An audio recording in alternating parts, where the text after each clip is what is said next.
Frank Nsamara eut à dire, et je cite, « Il n'y a pas de race supérieure et encore moins de peuple élu. Il n'y a que l'humanité qui doit apprendre l'égalité ou disparaître. » Autant qu'hier, le racisme bat son plein dans le monde d'aujourd'hui. Et si l'autre a dit, le racisme n'augmente pas, il est juste désormais médiatisé, alors moi je dis, le racisme ne diminue pas, il est juste désormais masqué. D'ailleurs, à cause de cela, bien des questions brouillent dans ma tête et se convergent toutes vers la question de couleur.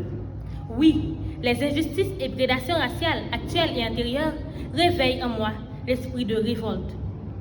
Donc, à vous racistes et surtout négrophobes, je demande, en quoi ma pigmentation définit-elle que je suis une voleuse? Quel est donc le rapport entre mélanine et meurtre? Pourquoi ma peau noire est-elle une contrainte à mon admission au poste pour lequel j'ai toutes les qualifications requises? J'ai remarqué que quand un non-nègre fait un exploit, une invention, une découverte ou autre, on dit que c'est le premier homme à avoir fait telle ou telle chose. Mais quand il s'agit de nègre, on dit que c'est le premier noir à l'avoir fait. Que voulez-vous donc insinuer par là?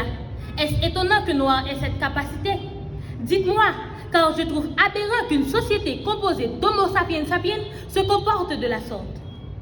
Sur ce, je déclare qu'il est temps de se révolter. Oui, il est grand temps de dire, ce n'est assez. Car si nous l'avions fait jadis, l'adolescent Georges Tinet n'aurait pas à supporter une électrocution de 8 minutes à seulement 14 ans. Mais oui, voilà donc une parfaite approche. N'est-ce pas que le procès concernant l'accusé Georges Tinet n'a duré que 5 heures? Oui, il n'a fallu que 5 impitoyables heures pour le condamner à être exécuté. 5 heures pour prouver, bien que sans preuve, qu'il a commis le meurtre de 2 fillettes blanches et le viol de l'une d'entre elles.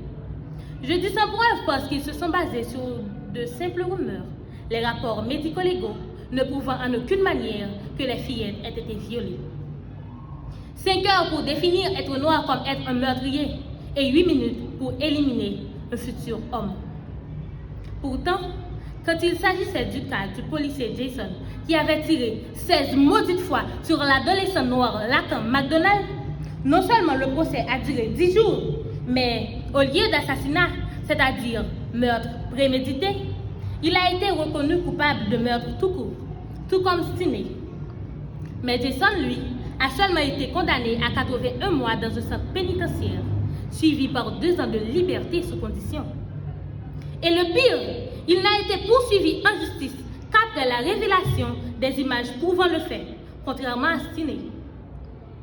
Et ce qui advient à être pire que le pire, c'est qu'ils ont conclu un accord à l'amiable avec la famille du défunt pour 5 millions de dollars.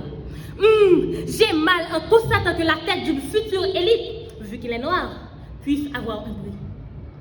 Il revient à révolter premièrement contre ces blancs et tous ceux qui sont comme eux, car un être humain a une valeur inestimable et un noir, c'est aussi un être humain.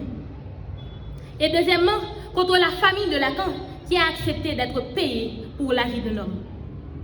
Aujourd'hui, comme l'ont fait tant d'autres avant moi, j'élève la voix. J'élève la voix pour protester, j'élève la voix pour révolter, j'élève la voix pour dire non, non à la discrimination raciale, non au racisme anti-noir, non! Je ne révolte pas pour le bien-être des Noirs, mais pour un monde meilleur, car on ne peut pas écrire du noir sur du noir, ni du blanc sur du blanc. Alors, pour avoir le monde de nos rêves, on doit se compléter. Comme l'a si bien dit l'autre, ce n'est pas la couleur de notre peau qui nous rend différents, c'est la couleur de nos pensées. Fin de citation.